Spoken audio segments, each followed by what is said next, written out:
Welcome to the Paths We Take podcast. I'm your host, Jordan DeSange. Let's hit a path.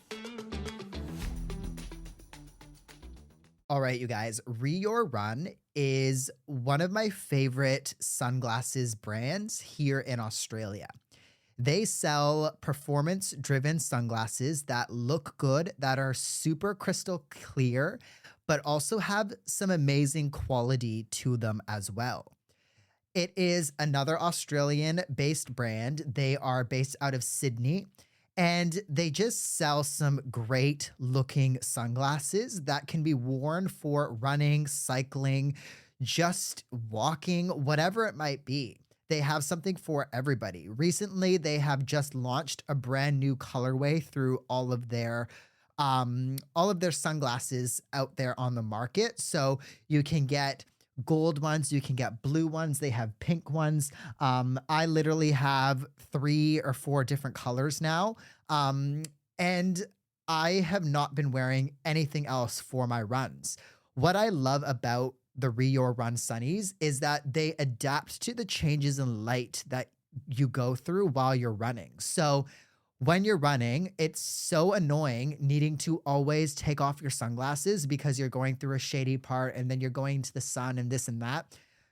These sunglasses are built to adapt to the changes of light so that you can just keep them where they are and not need to have to worry about taking them on, putting them off, whatever it might be. Definitely check out HYROX. You could also use code Jordan10 to save yourself some money as well. So thank you, Ree, for providing that code. And score yourself some great sunnies. Thank you, guys. All right, let's get into today's sponsor. Most activewear is made to look good standing still, but the Kova House is built for movement. Now, the Kova House is brand new Australian running brand. It is for chasing PBs. It is for training. It is for your first marathon. It is for your first 5K, your first 1K. Whatever it might be, the Kova House is for running. Your gear should move with you, not against you. So the Kova House is built by runners. It is tested by runners, meaning that all of the garments are tested so that runners like it, runners love it, and runners would want to wear it during their training, racing, whatever it might be.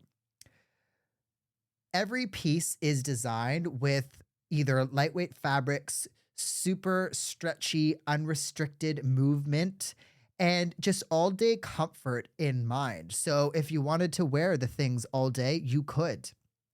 There are no distractions, no overcomplicated designs, just performance-driven apparel that actually feels good and looks good to wear too. So visit kova.house, KOVA.HAUS, and you can score yourself some great brand new running gear. They have recently launched. They have a new singlet and a new pair of shorts out currently, with a whole bunch of other things to come over the next 6 months. Thank you to the Kova House for sponsoring today's episode, and I definitely recommend this to anybody listening. Alrighty, well, welcome you two back to the show. It's exciting getting you both in at the same time, really. Yeah, this is quite cool. I love it. I was just thinking back, because I think you guys were on pretty much a year ago today. Yep. And I know you were talking about your last Ultraman, and you were actually talking about, I think, Worlds. I don't know if it was, coming up or whatever, but it's kind of come full circle, really, a year later. So this is quite cool. Yep. Yeah, it's nuts. Yeah. I think I was injured. Right. Yes. You were. I think you were just coming out of injury. Yeah. Because if it was before your ultra, then I was just coming back into running. Yeah, and I know you were saying that you wanted to get back into HYROX a little bit more intently, and massive year, really. Yeah. Been a phenomenal year. Yes. Well, maybe update everybody. What have you been up to? I know you've had a big couple of weeks, really. So who started it? Who kind of had their event first? I had my event first. Yeah. So, Ultraman in Nusa on Mother's Day weekend, May 10th. 3 days, swim and 145 of the bike on day one. Hang on, you didn't say how long the swim was. So 10K open water swim. Okay. On Yeah, the- I mean, don't forget saying that because, like, hey, That's yeah, a challenge in itself. yeah. And then day 2 was 270, I think it's 275. 275K on Yeah. the bike with a bit of terrain. And then day 3 is a double marathon with about 780 meters of it in it as well. So yeah, not flat. No. And I mean, not flat, but I mean, like, after doing 10K swim alone, like that I couldn't even fathom that. Like, after No. 1K, I'm done, like, but yeah, no, that's, I mean, I guess the name Ultraman really speaks for itself, really. Yeah. Yeah. How many, again, have you done? Because I know this wasn't your first. Yeah, so I've done 2. Yeah. So 3 Ironmans, but you got to do an Ironman to qualify. I didn't know that. Yeah, Okay. so you've got to do an Ironman 12 months leading up to, and then write a letter of justification as to why you think you'd be able to finish. Got to do the Ironman, I think, under 12 and a half. Yeah. And it's more about protecting the athlete, about their investment and making sure that they're capable of finishing. Right. So the organisers don't want to just take on anyone and have people just dropping out. So we have quite a few internationals. I think this year there was about a third of the contingent was international. I think there was about 9 or 10 of them. Yeah, there was That there were was 7 international. or 8 just from India alone. Oh, that's right. Yeah.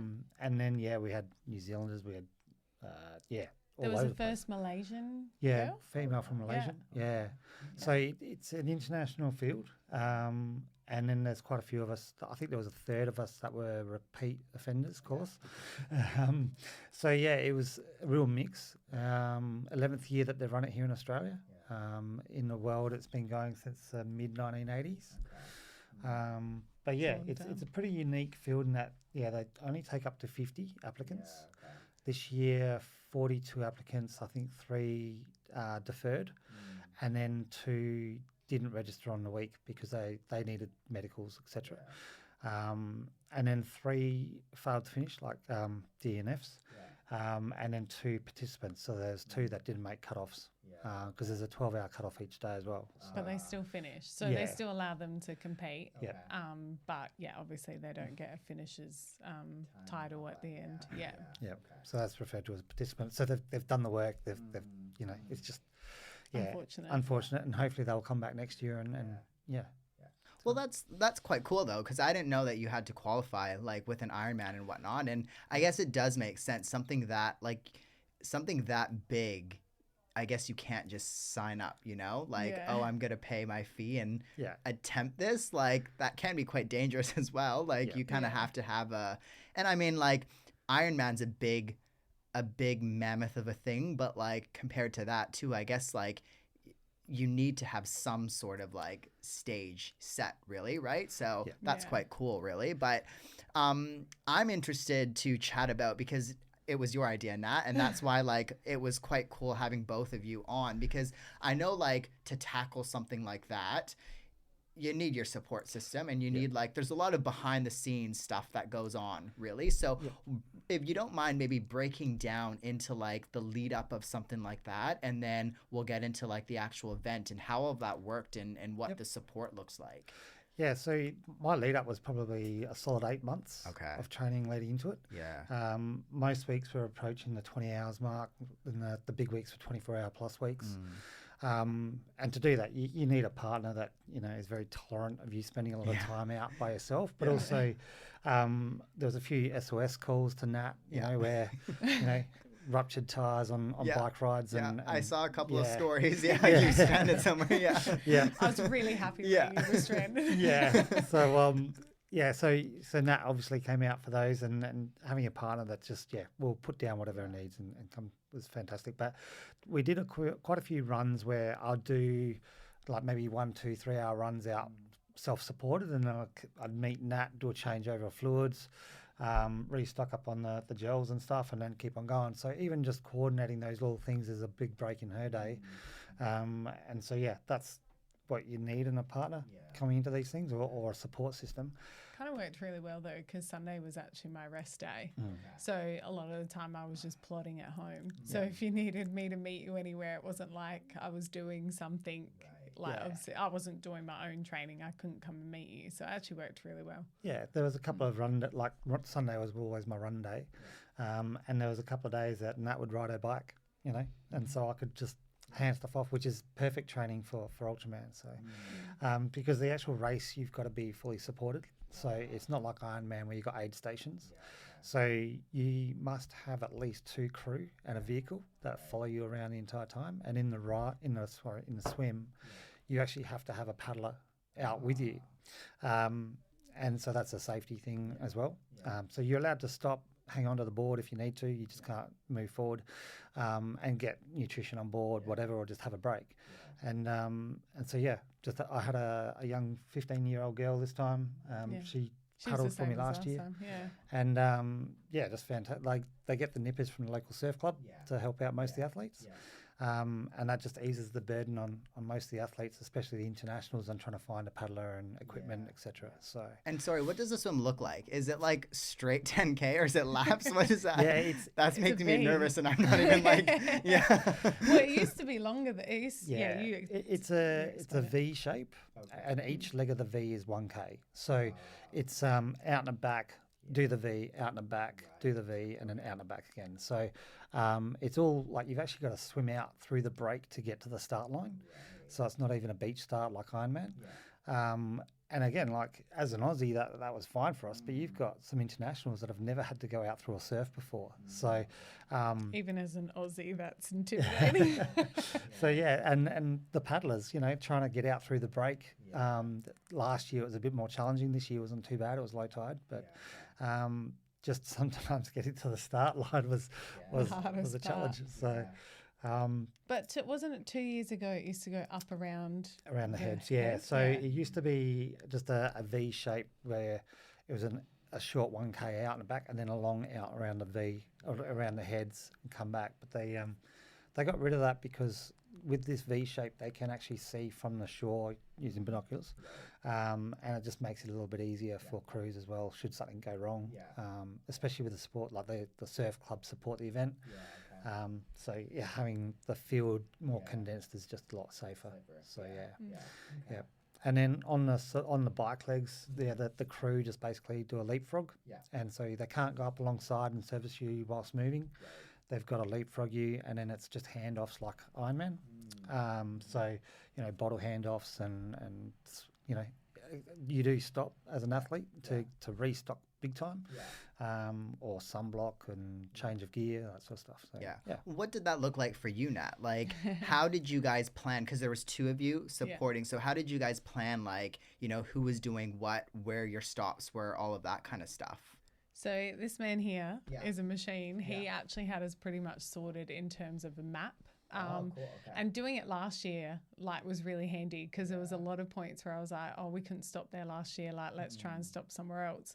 So it was actually handy, obviously, having that last year. So I drove the whole time, and then Sammy, our crew member, she ended up being your captain.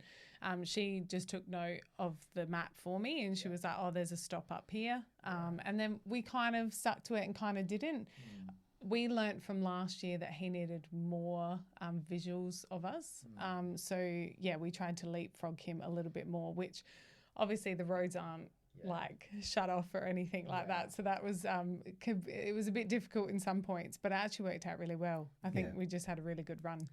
Yeah, last year we were sort of, I don't need nutrition for an hour. So, leapfrog ahead and have the crew have a break. But that then made the bike feel very, very long.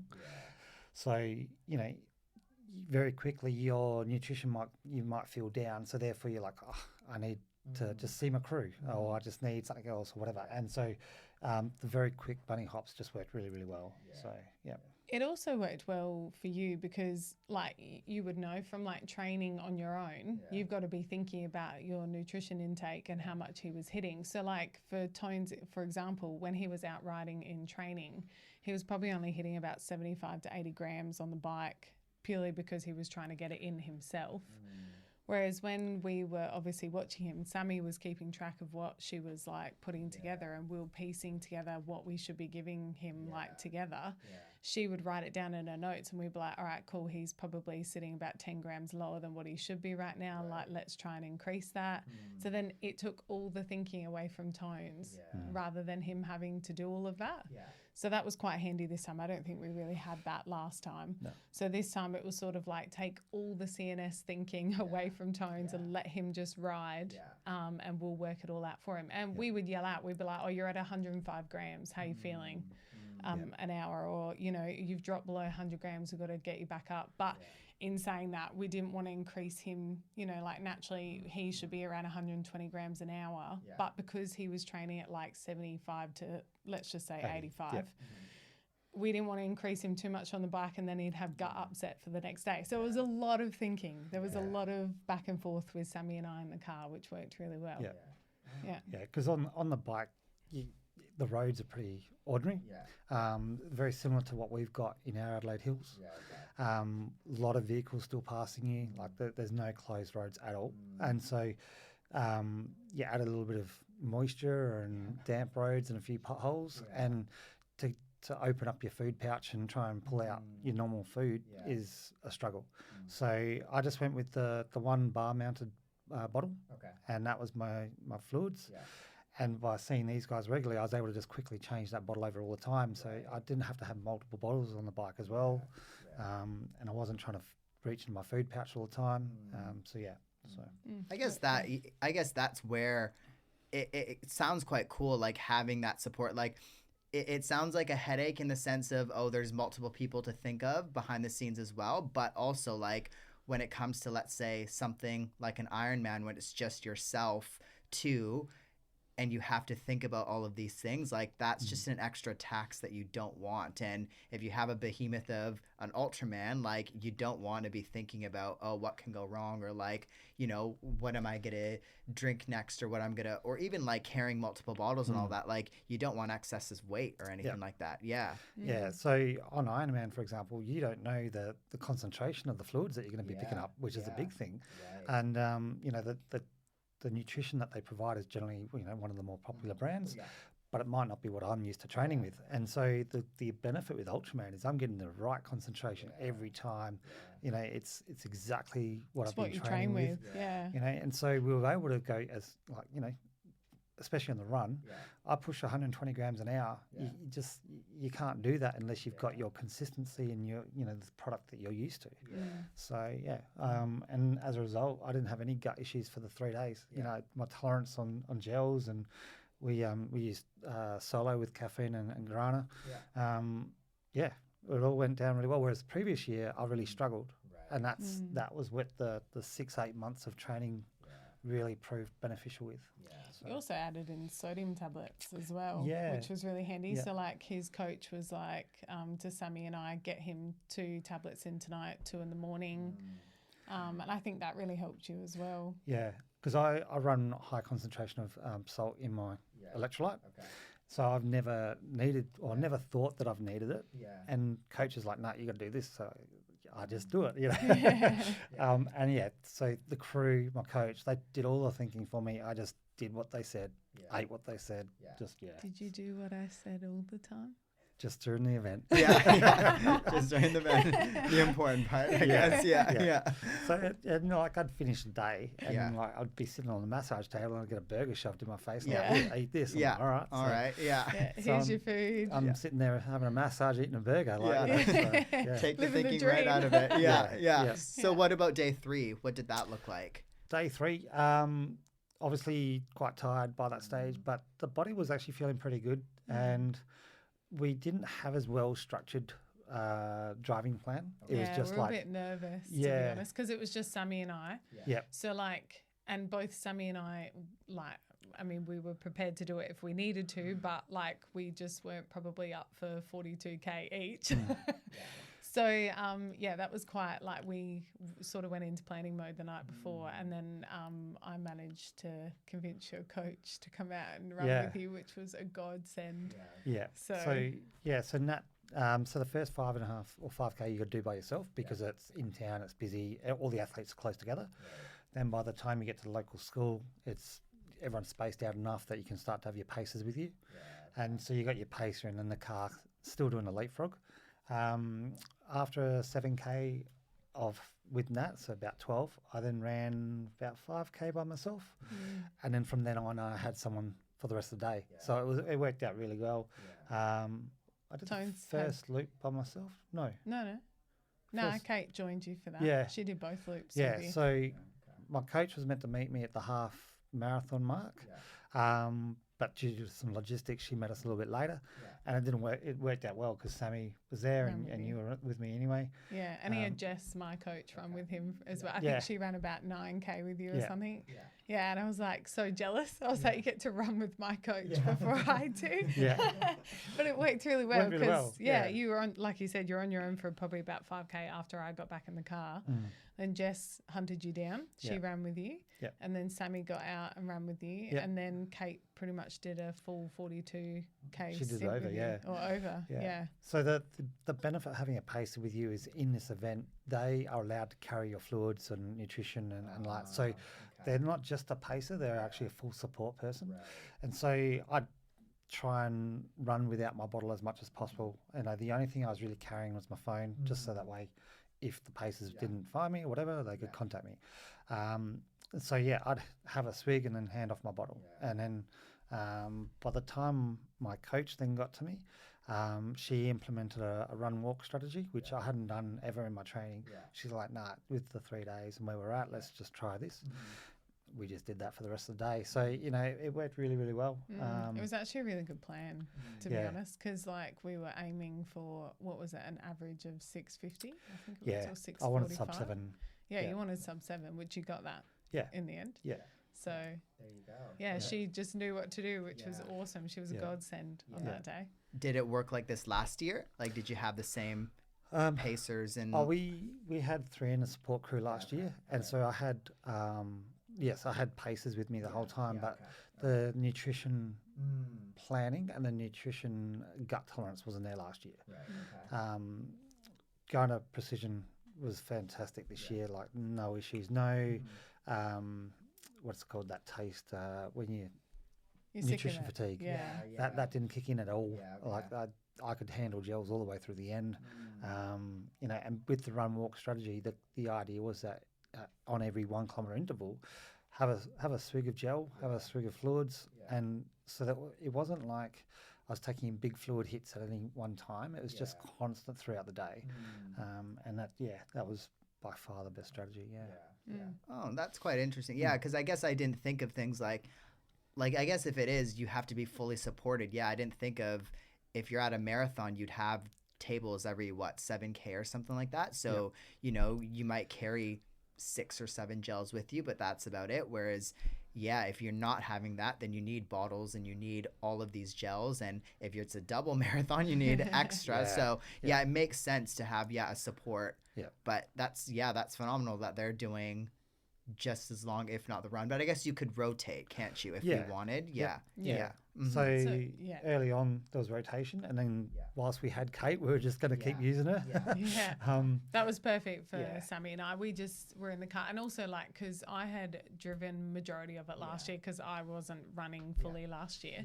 I kind of knew the track quite well. So that made sense. So that made it was really good. So when he went out and did there's a point where they go out to the airport and back. That was just really handy because you kind of get a little bit lost driving out that way for a bit. So that worked really well. And then Kate did the last big loop with you, and then she disappeared. So she headed off. So then Sammy jumped in for a bit, and then I finished it off with you. So it was really cool. I feel like the logistics of day 3 worked out better than what I could have thought. So I guess when it all just falls in place, sometimes that's what you want to really. What did it look like between the rest periods between, let's say, day 1, day 2, day 2, day 3? What did that look like for you? A lot better than last year. Last year we were fixing tires. So we had a few mechanical issues last year, but come in around about 2 o'clock in the afternoon, 2, 3 in the afternoon, straight to the massage. Well, you got to go medical, get cleared, and then they just check your blood pressure and pulse and weight and make sure that you haven't lost too much weight.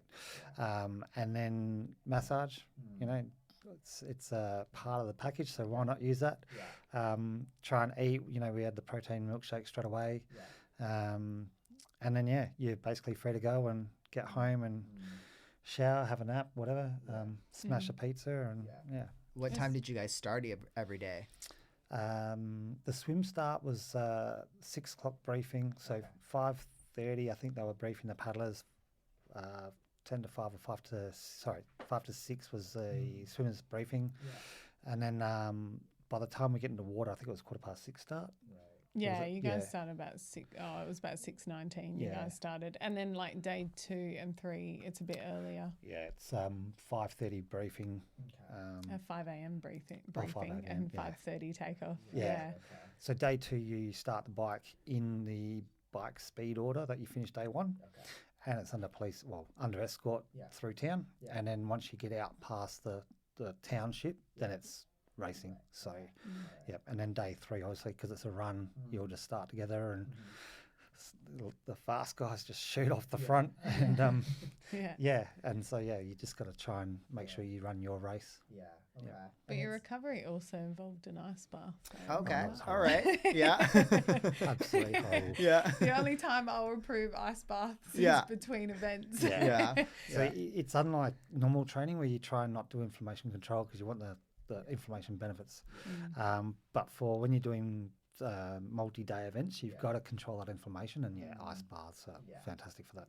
For sure. I guess that's one of the things too, like you have to, I guess, if you're not doing it during your training, things like that, but like the benefits of it like during, then you kind of have to, I guess, sprinkle it in here and there, really. When it comes to, I guess, let's say after like the weekend, where did things go from there? So after the event finished, so it's a Monday run. So Monday night, you're just trying to recover, eat, sleep. Tuesday they do an awards. So you've got a catch up 10:30, I think it was luncheon. 10:30. It's like a brunch luncheon, lunch thing. And then they do an awards ceremony where every athlete, regardless of finishing, gets 2 minutes. 2 minutes. 2 minutes. To thank and No, provide. it's 3 minutes. They get a buzzer at 2 minutes. Oh, okay. It's amazing how quickly 3 minutes flies as well. Just to thank sponsors, thank everyone, and also what the organisers are looking for is those short stories of different things that might have happened that not everyone's seen. So we try and flick that into the speech as well. Very much on your own. Like you don't actually realise, and it's really interesting because like. From last year to this year, Tones was at the front a lot of this year.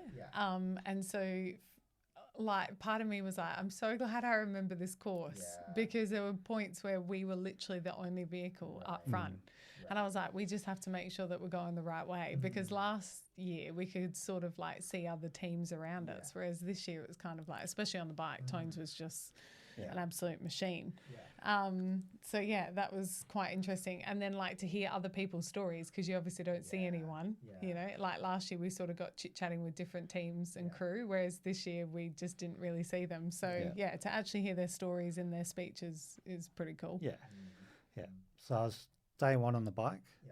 So finished 5th in the swim, passed 2 in transition. I think you passed 3 in transition. 3 in transition. And then passed 1 not too far out of town, through town. And then come across Boris, who was the leader. He was coming out of the turnaround, mouth full of food. Like, hey, how you going, mate? And that's the other thing, because there's such few participants, you all know each other. Right. So, hey, Boris, how you going? Boris has also done it last year and the year before. So Tones and him had known each other from like the last 2 events, which is really cool. I thought he was in first, but you're just not sure. Let's say, especially with such a long swim, you're like, am I there or whatever? So, so then when I did get past Boris, which wasn't too far down the road, in my head I'm like, okay, just hang on to this, etc. But like Nat said, we didn't then see any vehicles. I wasn't seeing any leapfrogs, and you're like, Oh, we thought he knew he was in front, but then we also didn't want to tell him because we didn't want him to like cook himself for the next day. Like we didn't want him to be like, yeah, I'm in front, let's pick it up. So we didn't tell you purposely. So, and this is where that mind game really comes into it, you know, like, because there's another 2 days of racing. You don't want to just fatigue yourself.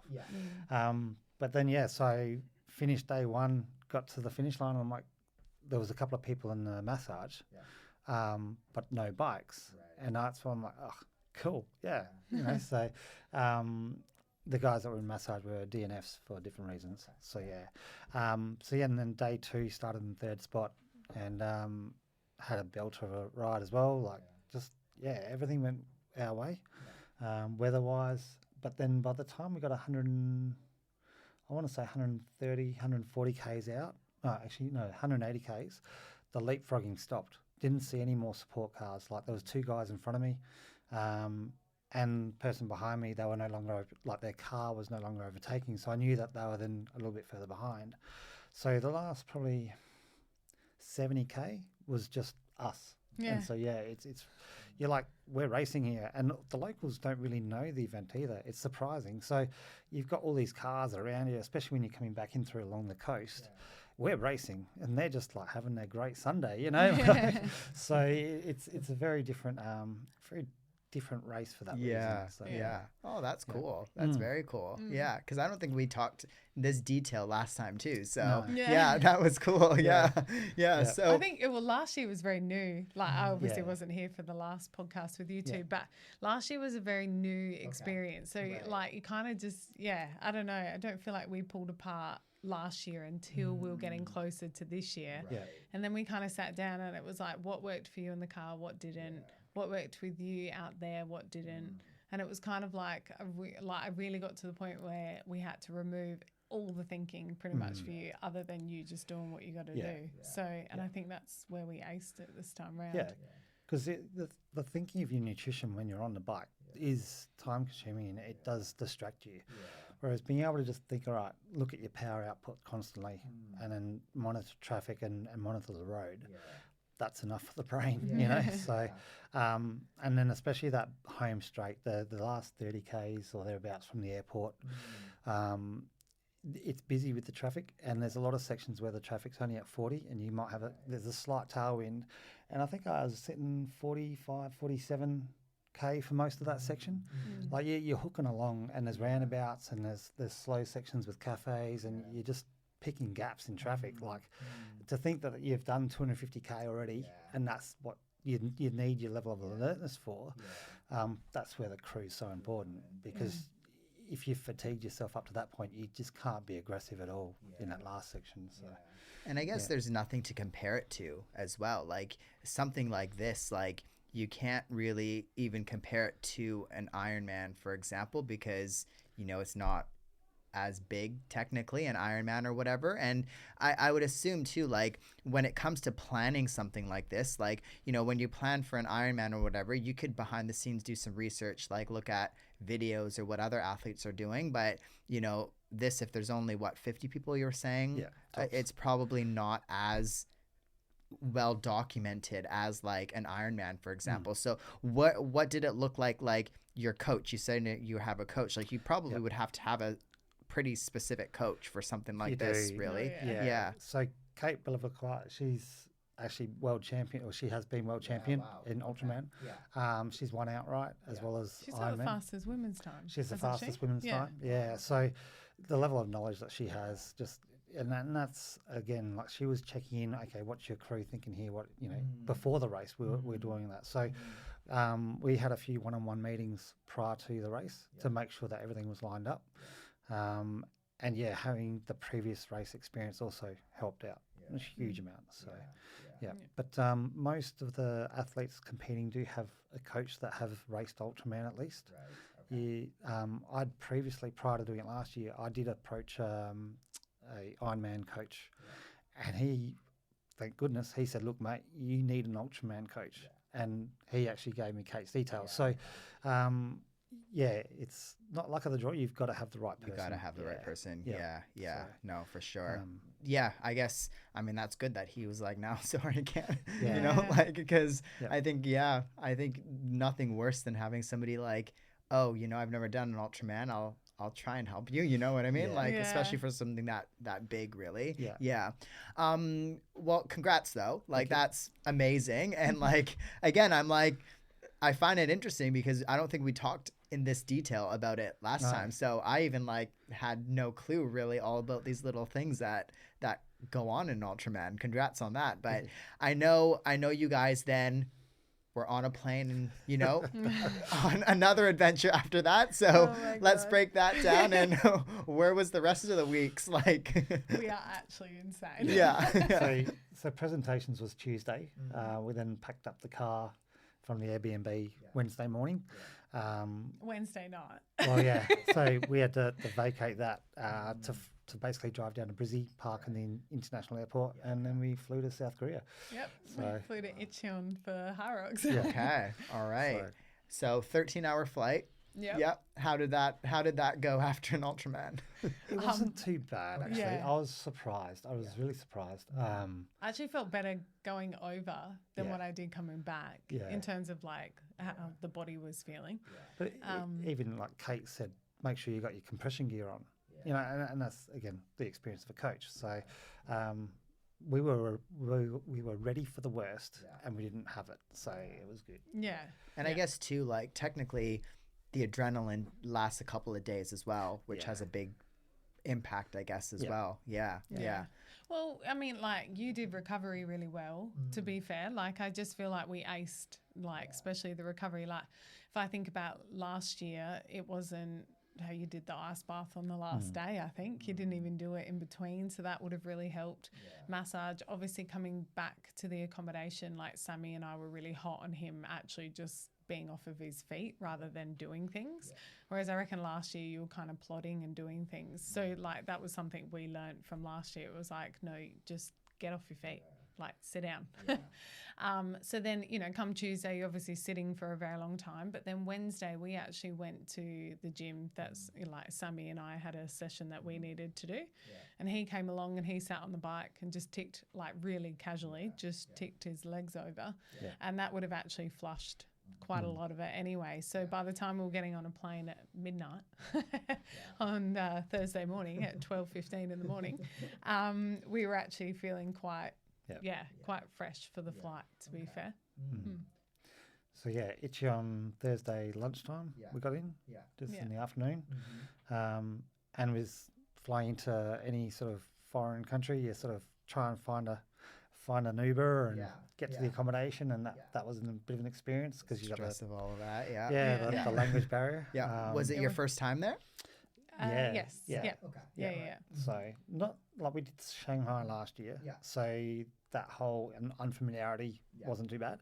They're actually very similar too. I felt like we actually did land in Shanghai. I was sort of like, oh, this all looks like feels familiar. But I think the one thing we did wrong this time that we learnt, because Shanghai, when we came in, we organised transfers, whereas this time we completely forgot to do that. So then it was like trying to figure out the taxi, which we eventually got there. But yeah, it was really cool. Like we Thursday lunch, like you said, we got in. Friday we had a day to kind of like suss the place out.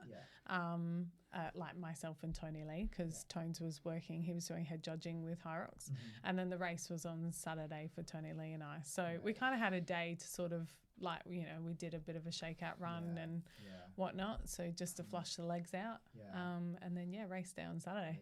Let's maybe get into that. So what does it look like?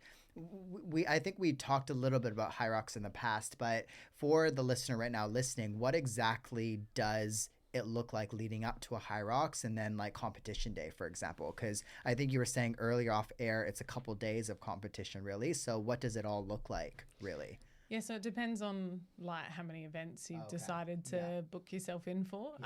So this one specifically, we were just going over for Tony Lee and I for the pro women's doubles. So, you know, naturally we were only going to be hopefully at the venue for an hour. Yeah, That was kind of okay. the game plan. Well, probably 2 hours, and with the pre and post. But Tony Lee and I, we had raced once before in the Open in Brizzy, and we had met probably 5 minutes prior. That's how like little we knew about each other. But we went into Brizzy and we just had fun. And we were like, we could definitely race together. So then that's when we booked Icheon. And then, like the morning of, we do the exact same thing. We were both pretty like cool, calm and collected, just getting our like nutrition in. We both weren't, like we both said, we're both not, we don't get hyped up for it until we're actually at the venue. So like we literally were identical in how we got ourselves ready in the morning. And then we got there and it was just like, we both take about an hour to warm up. So we did like a full blown warm up before the race. And then, it just, I don't know, everything just went so smoothly for Icheon as well. I think that sounds so cool though, because like that story's come up similarly in the past where like you'll have two interstate people or whatever compete together, but they're, training by themselves elsewhere and they're only meeting or whatever. Cause I think there's not really a sport out there like that really, where you can do something like that and, train. In SA or in Brisbane and then like go and race together. That's quite a cool thing, really. How did you two decide to work with one another? So we're actually coached by the same person. So Jess Petro is our coach. And she had said for a little while that she thought that us two would make a really good pairing, and she wasn't wrong. Yeah, okay. There you go. But something I find really interesting in HYROX is like HYROX is very specific. Like obviously, you got your running and everybody is different at their running, but in terms of stations, we're all going to be different with our strengths and weaknesses. So I don't always feel like you need to be actually training with your partner all the time. Don't get me wrong, like obviously the transitions and things like that, you do need to practice, which we went over that, and that's pretty much what we focused on. If we were like prior to the race, that's what we practiced. But in terms of training, like Tony Lee is an absolute gun on farmers carry, lunges, things like that. And for me, I'm an ergs girl. So then for her, like in her training, she might focus more on the ergs, whereas I might focus more on the lunges and the farmers carry. So like you're not always doing the exact same thing, obviously based on your strengths and weaknesses. So even if we were living in the same state, we probably wouldn't have too many sessions together anyway. Maybe our Saturday HYROX conditioning session would be together. But other than that, it's very individual in that sense. But I just think like we worked really well. Like, we just went over obviously like transitions like the lunges and the wall balls and like how we were going to do it. Like if we're going to come in on the left and out on the right, like those little things is obviously probably where it would be ideal if you had somebody in the same state. But we worked that out really well. I guess if like, if you know that you're going to mesh, that just takes a lot of the stress out of it too. Cause like, it sounds like there are technical aspects out of it, but like sometimes you just work with somebody, like you work well with somebody and then that stuff doesn't really come into play a whole lot. When it comes to the weekend, you were head judging, was it? Yeah. So what does that look like? Yeah. So you rock up at the venue for there at 6:45 or a 7 a.m. start. We go through all our own briefings where we make sure that we're all clued into the event, expectations of standards, radio procedures, because we're on network of radios, just if we need to call in medicals. And then basically, we go to our stations and then we receive other judges. So head judges run the area, and so then we have a series of other judges that help us out with keeping the standards for the area. And we run through the procedures with them, and then we basically from first wave, I think, which was at 9 o'clock, we've just got athletes coming through till when we knock off at 3 o'clock. So it's actually insane. A lot of the time we've been on the burpees together, and it's just like an influx of people just all at once, and you're like, and it's because like we're depending on if it's solos or if it's doubles, etc. You might have a heap of doubles athletes coming through, and then there might be a pro men's solo start, and so you've got these two very different experiences and very speed differences of groups. So you're managing where the athletes are in the station so that you're not holding up the pro men's. But then you also want to make sure that the pro men's are being judged properly, because you know if people are gunning for a podium or for a high time, you want to make sure that they're bang on standard. Whereas for the other athletes that are there just having a great time and all that, we still want the standard to be upheld, but we're there more as a coaching, making sure like, look, yeah, you got to be doing this, and so it's like I said, you're still holding to the standard, but you're more as a call it a mentor or a trainer. So yeah, your brain's going the whole time, and then 3 o'clock change and you're out of there, and so they're not easy shifts. They're long, and if you're on a sled station, for example, you're actually manual handling the sleds to get them back lined up, make sure the ropes are tight, that sort of thing, and keeping the stations clean and ready for the next wave. So So what does, I guess, Nat, when it comes to training for something like this, when it comes to competing, what does a HYROX athlete need support-wise? My bag. I guess in the lead up of things, it's like any sport. You just need a partner that understands that, you know, maybe sometimes you've had a hard day and you end up training at night, you know, and a lot of the time, I can be really bad for this. I hate going to the shops by myself. So sometimes I've trained all day and I'm like, we have no food for dinner. We've got to go shopping. So it's probably more so the fact that every now and again I just might get a little bit taxed myself and might just need support in like doing the little things that, you know, we all need help with. But there have been times it was really handy having him train for obviously Ultraman at the same time as me training. That was going to be a question really, is what did that look like with both of you training at the same time? We never saw each other. Nah, we did. We barely did, to be fair. And it was fine because we both, you know, we're both understanding because we both have the same mindset. Do you know what I mean? You know, he's got a goal. I mean, that was one of the things I fell in love with him when we first met, was how driven he was. I had no idea normal people did Ironman. So I thought that was really cool. I mean, not that I think Ironman is normal, but you know what I mean? I was like, oh, that's really cool. And I found that really fascinating. So for me, I love when he's committed to something and he's determined to do something, because that's motivating in itself for me. So for that, Saturday he'd be out for 8 to 9 hours on the bike, and then Sunday he was out for 5-6 hours running. Sunday was my rest day, which was awesome. It meant I could get things done around the house and get us prepped for the week. But Saturday was my big HYROX training day. So, you know, seeing him get motivated to go out on his bike, and it worked both ways. There were some times where he didn't feel like going out, but because I was getting ready to go do my training session, it kind of got him going.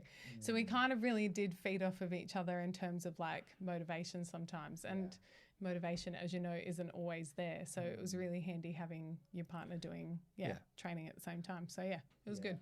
I was the Instagram boyfriend a few times as well. You know, so you need that. So, I'm like, babe, turn the exposure down. It's so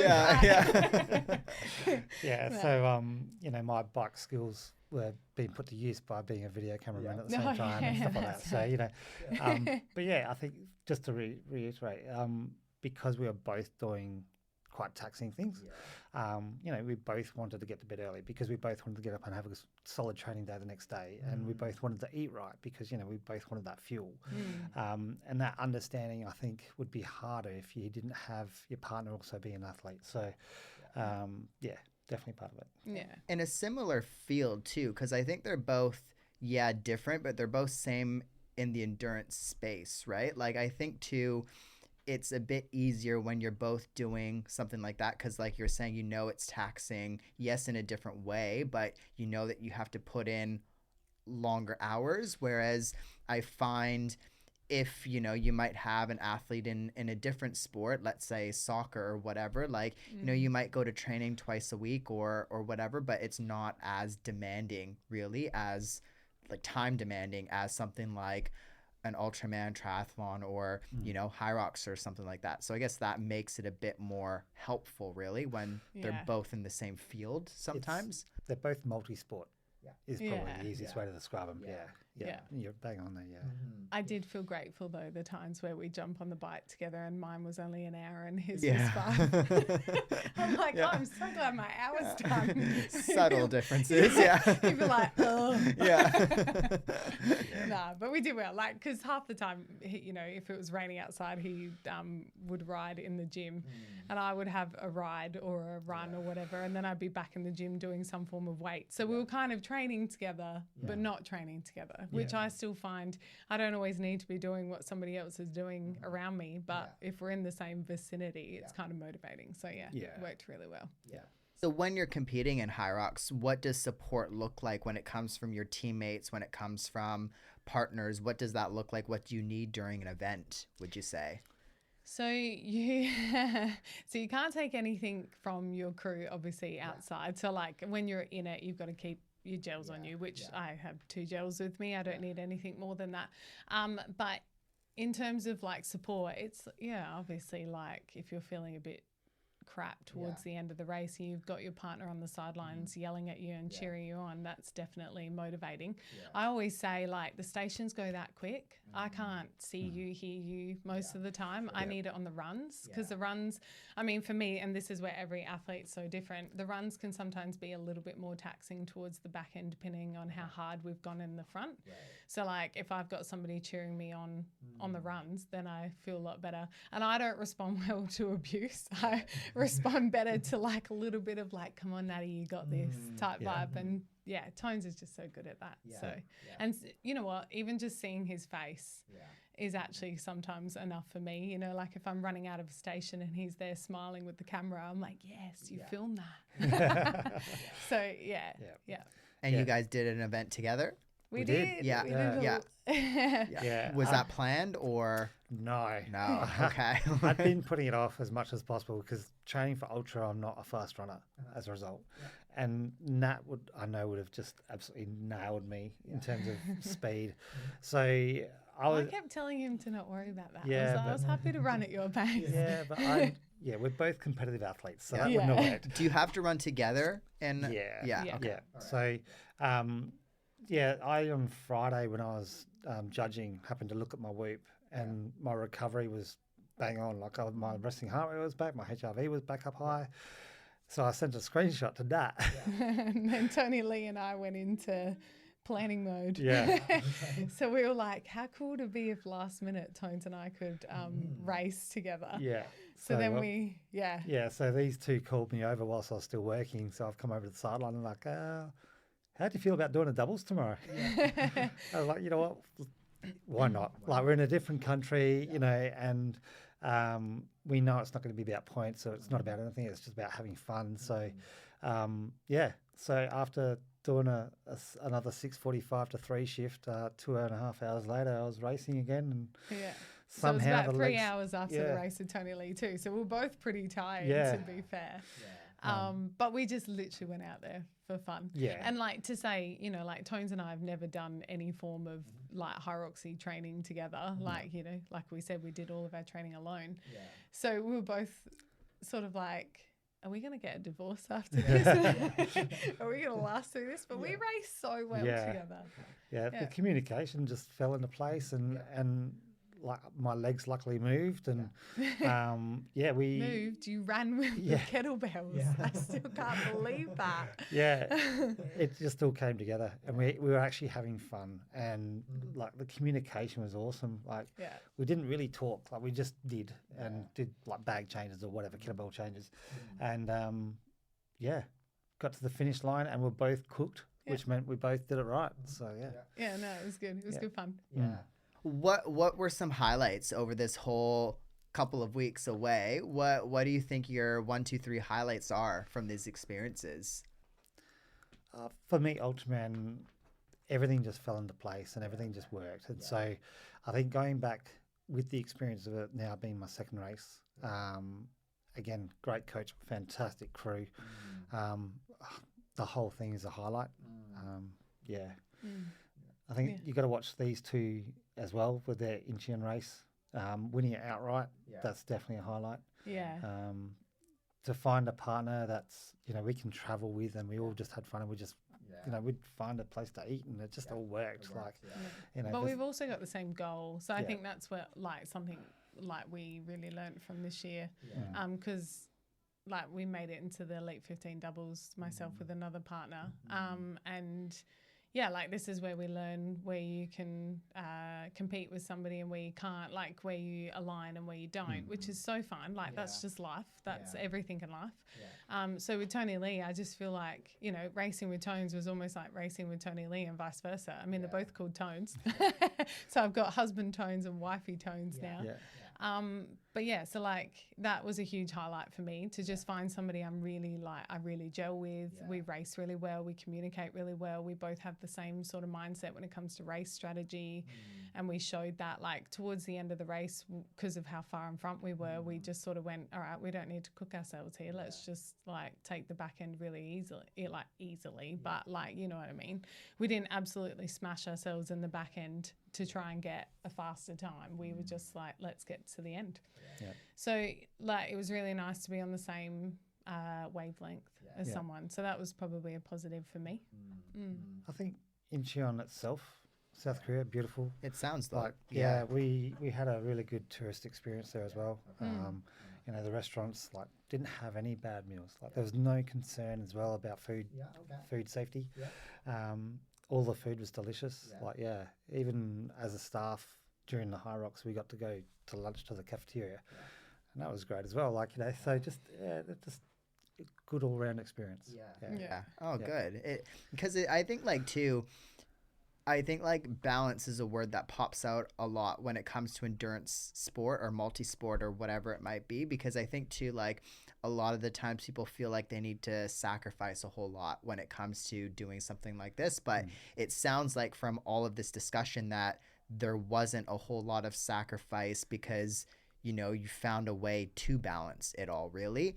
What do you think are some strategies for people out there that are struggling when it comes to maybe working in a multi-sport into their life or a HYROX or whatever it might be? For me, to get the hours of training, it's got to be part of my commute. You know, riding to and from work, running to and from work, those hours all add up. And so, you know, if you're not driving, if you're not just sitting in a car and you can, you know, ride, then use it. So it's surprising how many hours that actually is per week. And you notice that, like, there was a point in, I think it was actually even 2 months before we actually left for Ultraman, Tones's workplace, they sent everyone home because they were doing renovations to the place and said to everyone, work from home. And you could see, you know, his 30 minute or 25 to 30 minute ride to and from work, you know, that's an hour's commute, an hour on the bike, went downhill because he wasn't commuting. And I was like, just go ride 15 minutes one way, 15 minutes the other, just to be like, I've arrived at work. But it's just not the same. So I think it's just being really like smart and technical with how you use your time, which I know is super hard. And I know there's like Tones and I are very lucky. We don't obviously have like we don't have Julian full time. We have him, you know, 5 nights a fortnight, and then, you know, every second week in school holidays. So that probably helps. But he's also 15 now. So like we don't really feel like we need to be, you know, on his back all the time. But it's just choosing, you know, rather than sitting on the couch at night and watching Netflix, like setting yourself up for the next day and actually, you know, putting yourself to bed early so that you can get up and utilize that time. Like Tones was swimming 3 mornings a week at 5 a.m. in the morning and then riding straight to work. So we really did not really see much of each other, which was fine. And I think that's another level to it. If you've got somebody who is quite understanding of that, and like, I think I just look at it as this makes him happy, so it makes me happy, you know, like, and I obviously, maybe one day I might want to go do an ultra, don't quote me on that. And I know that he will support me in that level of training too, which he supports me in the level that I am now. But, you know, I think if you have full faith and love for your partner, you're obviously going to help them in any way, shape or form. I think you've got to also have a well-structured week. That routine is key. And part of that as well is if you miss something because of whatever, that's it. It's gone. Yeah. Don't try and Don't make try it and up. fit Don't it try in. and refill it. That's a because big thing, isn't it? Yeah. Yeah. If you try and do that, your back end of your week will be fully jammed up, and you will never get your recovery. And then you're starting, Like poorly there's a the next week. reason you've missed something. Like, and it's something I've tried. I'm working at Rebel now, and I have a few clients of my own. And I'm like, if you miss a day, you've missed it for a reason. Like your body is obviously under stress, or like work. Like our body doesn't understand what type of stress we are getting. It just understands stress. So that could be stress from work, that could be stress from training, vice versa, stress from having a kid. And if you get to a point where you're training at 11 o'clock at night and then you're sacrificing your sleep, it's actually your sleep that you need to get more than what you do your training, and you're going to benefit from that more. So I think that's a huge factor as well. No, I think that's a very important point, really, because like you're saying, the body doesn't realize stress, really, like the different amounts of stress, really. And I think too, like, sometimes, I mean, I've been guilty of this, you try and make up something, but then, like, again, the body doesn't realize at the end of the day, like by Sunday, if you're still doing that extra session, but the body isn't getting the rest, like it's just going to make the following week a bit more tough. And then it just snowballs week after week after week. And then that affects the long-term goal as well, I think, sometimes. That's when the injuries and niggles start coming around as well. Yeah, and I've learned from that too. Like, obviously, that's how I ended up with my stress fracture, like last year. So, like everyone's got to learn at their own time. So, we totally understand that. But I think that's a huge thing that I've noticed a lot But lately. also tell your friends what you're doing, because your friends will be your support crew. And if you suddenly go missing, and that's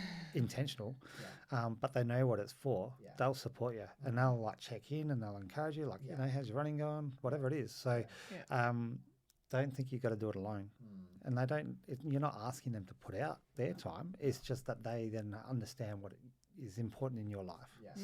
No, I think that's a big one too, because I think a lot of the times people go wrong with just that, they go missing or whatever. And then I think too, then there's always the discussion, people don't get it, blah, blah, blah. But like, you've never actually explained what you're doing to allow people to get it, So I think it's like a catch take sometimes as well in that regard. 100%.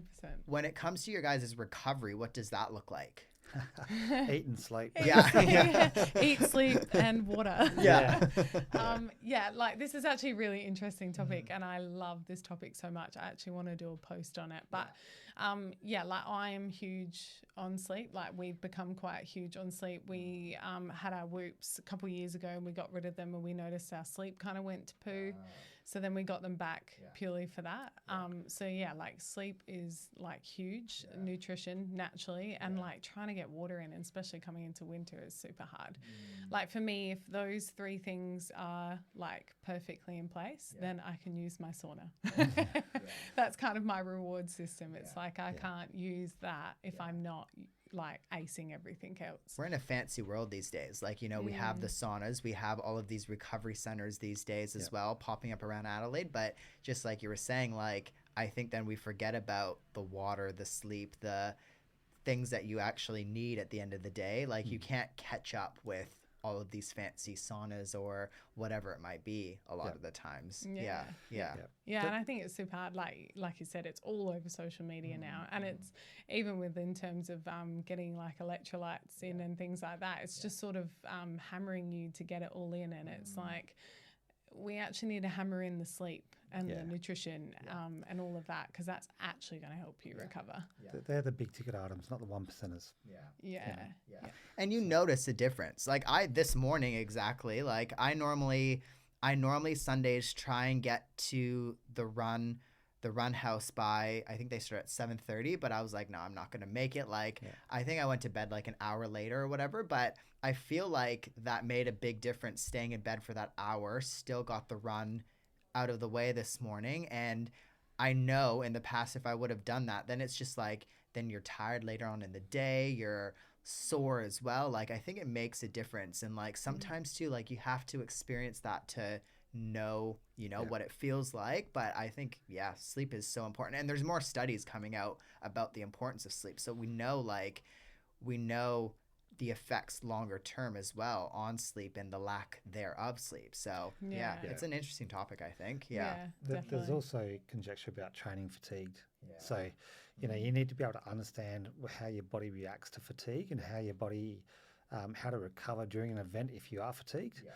But when you're training fatigued, it's just, you're going to generate more issues than you are benefits. So, Yeah, we figured that out after Brizzy for myself. Like, I mean, we figured that out a while ago, but I sort of got a really nice insight to that, because after Brizzy, I had done a little bit of like nerve, not nerve damage, but it was just my nerves weren't happy down my right leg. So I didn't run for 4 weeks. Like, I didn't run. I think I did an 8K and then the 27K and then I did Icheon and my pacing, like, didn't change, because I actually rested during that time. I got on the bike and I did all the ergs and things like that, but I had no impact obviously with the running.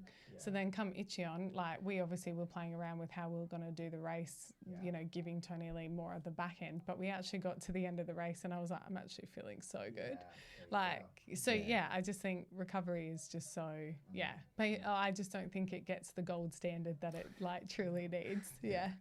There's a lot of this, again, like I think I find it quite interesting because, like, within the last year or so, there are all of these recovery centers opening up these days around Adelaide. And it's such a massive thing. Like, North America, where I'm from, there's always been that kind of stuff, really. And I always find it interesting when things start to come here in Australia. But I think too, like, again, we mentioned it just then, like, if you forget the fundamentals, then that extra stuff, I mean, you're paying so much money for it to just go down the drain, really, a lot of the times, because it's not cheap too. No, it's not cheap. Even like all of these supplements and everything, like, there's more reels or posts about electrolytes and all of this kind of stuff, but again, if you're not getting the basic stuff first, then it doesn't really matter about the extra stuff, really. No, but also your body doesn't need electrolytes. Like, I think electrolytes are used and abused. Yes. There is a purpose for them, and that is endurance racing. It's not for every day. But your body doesn't need it. Well, you should be able to get all your electrolytes from, like, you'll get your sodium, no worries, in what you eat in a day. If you're really worried about missing something, it's kind of like magnesium. Take a magnesium tablet. Have a banana. Potassium, have a banana. Like, there's just so many other areas, like the sodium you're already hitting, but all these other electrolytes that we probably don't always get, you can actually increase that in other ways rather than taking electrolytes. And then if you're not drinking enough water, that electrolytes is actually doing you no justice for your heart rate. Like, and really more harm, really. Yeah. Absolutely. And a lot of them they have additions to them. I mean, I actually have been having neuropathy in my feet, and it was because of vitamin B toxicity. Oh, wow. And it was because the electrolyte powder that I'm drinking has a whole bunch of vitamin B in there that I just don't need, because I was getting it plenty from food my blood showed. So like, I think too, if you don't need something but you're seeing it because you think you need it, like maybe ask your get a blood or something done, really. No. It's hard. It's so hard when social media throws it at you. Like, I get it. Like, we're swarmed by it all the time. It's all we see, and every now and again I've caught myself going, oh, I need that, and I'm like, no, I don't. No, I really don't. I don't need another pair of shoes. But shoes, hey, that's different. Me this morning, babe, I really need trail running shoes. Because we run once a week on the trails. But like, I totally get it. We're all human. But if there's something that we can kind of push out there a little bit, it's just, like, electrolytes aren't needed unless you're doing something like what Tones is doing. You actually don't need them. So, during an event, it's different, I think. What is one thing that you two want to leave the audience with? I think, segue from what we're just talking about, find someone who you can be a mentor or a coach, but not necessarily an online coach. There's so much experience out there. We are dominated by reels that are trying to sell something. I think like, I'm more than happy to share knowledge. Like, if someone reached out to me and go, like, I'm doing this ultra, Eurobilla ultra or whatever, I can point you towards a run coach. I can point you towards different nutrition, like, and a 15-minute conversation with me is, I quite like sharing knowledge, happy to share, just ask. So Yeah. And I think ask questions too. Like Yeah. there's plenty of, like you're saying, there's plenty of amazing coaches out there. And like, Yeah. I think you have to mesh well with somebody too, right? Like, Yeah. I think that's where doing your research is. And I don't know. I think like it's okay for my triathlon. I did work with a coach out in the Gold Coast and it worked. Like we still had that phone call every week and whatnot. Like we weren't face to face, but I think too, like you have to mesh well with the coach or with the person. So it's okay to, you know, have a feel for multiple coaches if you want before, you know, it doesn't need to be the one with 20,000 followers or whatever, you know, that everybody is working with. They're probably the ones you don't want. Yeah, exactly. Well, like you're not going to get any personability with that. Do you know what I mean? Like I've got Jess and I have become like really good friends. Like I would almost consider her like my best friend because we can chinwag about like my sessions, but we can also gas bag about everything else. So you kind of want to find somebody you really mesh with and somebody who you trust to obviously look after you. Like I trust Jess with everything, you know, like she obviously asks for my opinion on how I feel about the week and I just always put faith in her that she's looking after me. And if I'm not feeling something that day, I'll let her know. So yeah, I think it's just really find, you know, depending on what you want to do, HYROX, Ultraman, Ironman, whatever, running, just really find the right person for you. And yeah, our DMs are always open if you ever want to chat. I think as well with coaches, just they can only coach you for what feedback you give them. Yeah. So, you know, if they've got an online platform, every session that you do, provide the remarks, the comments to that session, because then that'll support them. I go for weeks without talking to Kate. Like we don't actually talk that often. It's mostly through exchanges through the online platform. You know, so don't expect coaches to be, you know, the phone calls every week. They're really rare. But you're also paying for that service. So exactly. And that's what I do, something similar. Like on my Strava, I'll put a note under every session because I know my coach, you know, will do the plan at the beginning of the month, looking at everything on Strava. So I think, if you've given that information, it's key really, because there's only so much that they can do with, you know, the little information that they have basically on Strava or wherever the platform it might be. And if you're doing endurance, record every bit of nutrition that you have during every event. Oh, that's a good, I write down absolutely everything I've consumed for that session. Okay. Yeah, I do the same. And after HYROX, I actually write down what I've eaten, like the days leading in, the morning of, what I've consumed afterwards. So that I'm always sort of on top of what I'm doing, and then I can actually look back and be like, okay, that was a really good race. What did I do beforehand? And then I can see it rather than thinking, oh shit, what did I do beforehand? So we're huge on writing everything down. I didn't think of, I should start doing, nutrition, that's a big one, I think, because nutrition is key, I think, thank you too for coming on, and thank you a year later. It's awesome to catch up, but also like I feel like this works good because I got more detail in both avenues, right? Like because I think last time we talked about similar things, but it's good to get a little bit more nicks and crannies really with the supports and all that, because those kind of things I think are missing a lot when we talk about events. We talk about the result, but we don't talk about what actually it took to get to the result really. That's what I thought, like with Ultraman. I think for a few podcasters that we've listened to, it's been a lot about the athlete, but then it's like, how did the athlete get there? Obviously a lot of it is to do with them. Obviously they've got to have the mindset and the drive, but you don't get through Ultraman without your crew. No. So we did learn that. 100%. Perfect. Well, thank you. Cool. Thanks for your time, mate. Thank you, Dolly.